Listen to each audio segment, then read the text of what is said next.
Back foot पर आ गए PM Modi, back foot पर आ गए हैं। प्रधानमंत्री की अपनी कुर्सी बचाने के चक्कर में कहीं ऐसा तो नहीं कि सरकार को ही गंवा बैठेंगे, क्योंकि इसके कई सारे मायने जो बड़ी महत्वपूर्ण है। अब आप दर्शक देखिए कि इस वक्त जो परिस्थितियां हैं वह इस सरकार के पक्ष में बिल्कुल नहीं है, क्योंकि एक तो इस देश के युवा जागृत हो चुके हैं और युवा जागृत हुए हैं, दूसरी तरफ इन्हीं के वोटर्स इनसे नाराज हो गए हैं, क्योंकि इनके असली चरित्र को समझ गए, देख लिए, असली रूप इनका सामने आ गया। आरएसएस की पैठ कितनी है सरकार में, एक को हटाया तो दूसरा आरएसएस के संगी को बैठा दिया। और शिक्षा पर बात हो रही है, बिल पेश हो रहा है और गाय गोबर और गौमूत्र पर बात चल रहा है, कर रहे हैं नेता। तो कितना भटका रहे हैं, कितना ज्ञानी है, इनकी परिभाषा क्या है। और अभी इनका नफरत चल नहीं पा रहा है और इन्हीं के लोग इनके खिलाफ खड़े हो गए तो यह भाग रहे। तो फिर अमित शाह हो या पीएम मोदी भाग रहे हैं संसद से, लेकिन सरकार बैकफुट पर आ रही है और बैकफुट पर है और उसको उसका कोई रास्ता नहीं मिल रहा है, तो ऐसे तो सरकार गिर जाएगी। फिर भाई आप भागते ही रहोगे तब तो फिर आपको बड़ी समस्या आ जाएगी, लोग दौड़ाएंगे आपको ज्यादा। तो जो सहयोगी दल है या इसका इंपैक्ट जो भाजपा पर पड़ेगा, तो भाजपा के जो 240 सांसद हैं, सब 240 तो आपके साथ खड़े नहीं है, क्योंकि आप तो 2024 में 240 सांसद चाहे चोरी डकैती कैसे भी करके सीटें आई, तो वह उनकी संसदीय दल की बैठक तो हुई नहीं है आज तक। आप उसके नेता तो चुने गए नहीं हो, आप एक असंवैधानिक सरकार चला रहे हो, क्योंकि आप संसद के दल के नेता नहीं हो। आप जब पार्टी के नेता आप चुने गए होते अपने संसदीय दल के, तब एनडीए का नेता चुना जाता। एनडीए के नेता ऐसे ही कैसे चुन लिया जाएगा? तो एक असंवैधानिक सरकार चला रहे हो। सुप्रीम कोर्ट टिप्पणियां कुछ और करता है, फैसले कुछ और दे देता है। चुनाव आयोग कहता है नया चुनाव आयोग है, नया भारत है, तो लोग तो पुराने हैं, तू नया कैसे हो गया भाई? तो अब इन सभी का हिसाब इस देश की युवा पीढ़ी जेन जी करने की तैयारी में है। तो ऐसे में तीन चीजें हैं जो बड़ी महत्वपूर्ण है। बैकफुट पर आई सरकार, इसे समझिए। बैकफुट पर सरकार मतलब बैकफुट पर पीएम मोदी है, वह बैकफुट पर।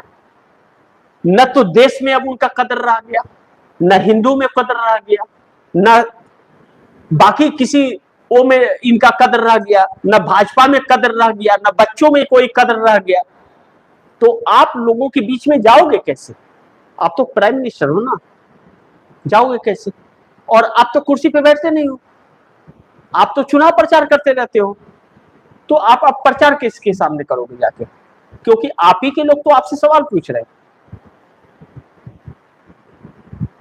दूसरा बड़ी महत्वपूर्ण है कि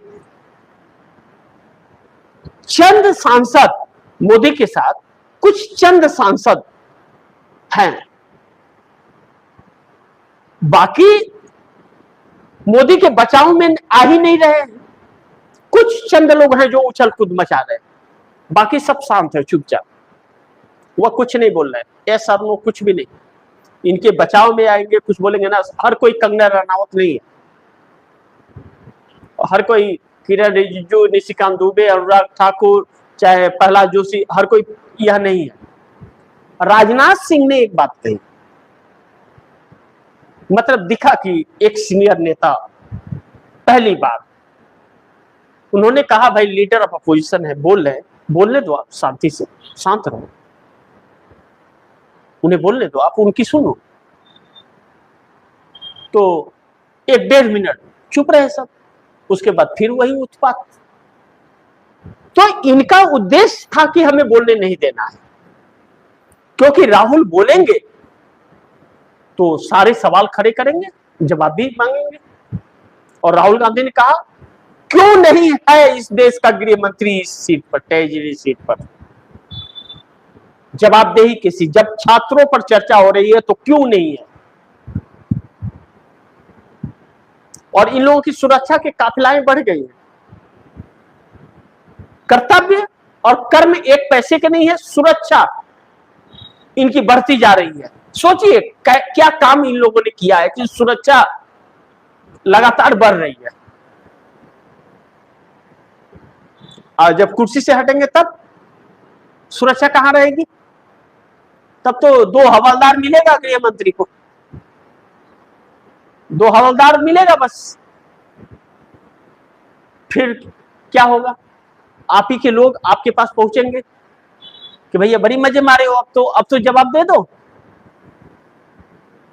यह लोग अपने बच्चों के आंखों में आंख डालकर बात भी नहीं कर सकते। क्या करेंगे यार? इतनी तानाशाही किसके लिए कर रहे हैं?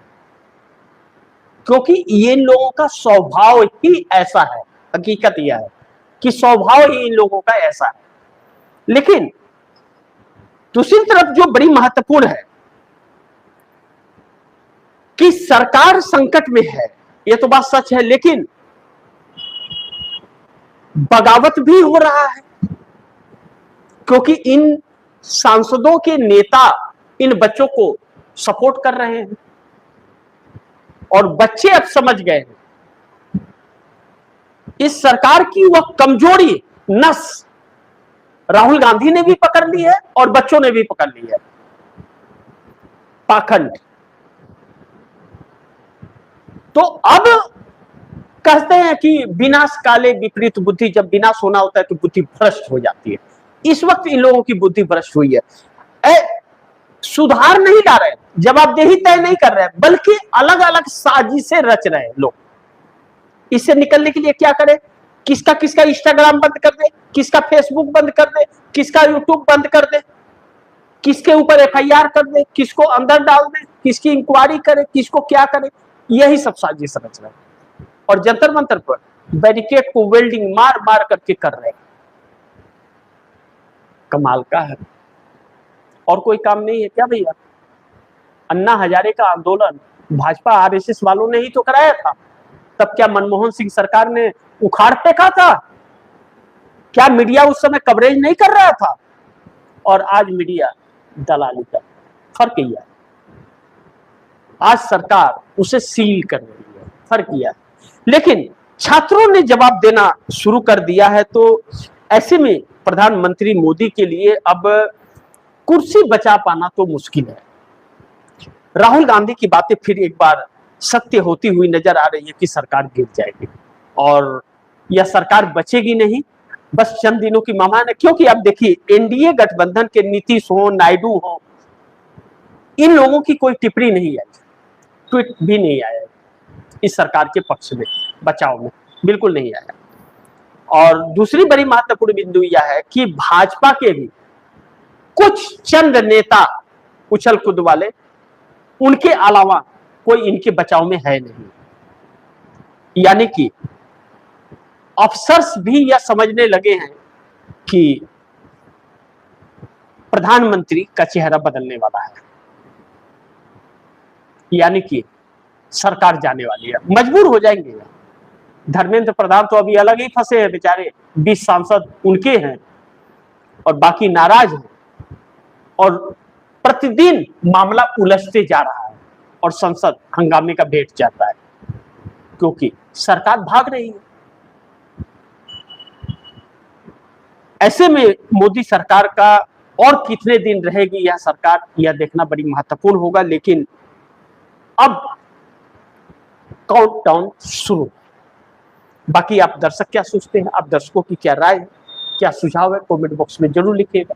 इस खबर को ज्यादा से ज्यादा शेयर कीजिएगा, अपने दोस्तों को भी कहिएगा आगे शेयर करें। और आपने अगर टीएफडी इंडिया न्यूज 24 को सब्सक्राइब नहीं किया, सब्सक्राइब कर लीजिएगा, अपने दोस्तों को भी कहिएगा सब्सक्राइब कर। मिलते हैं अगली खबर के साथ, तब तक के लिए नमस्कार।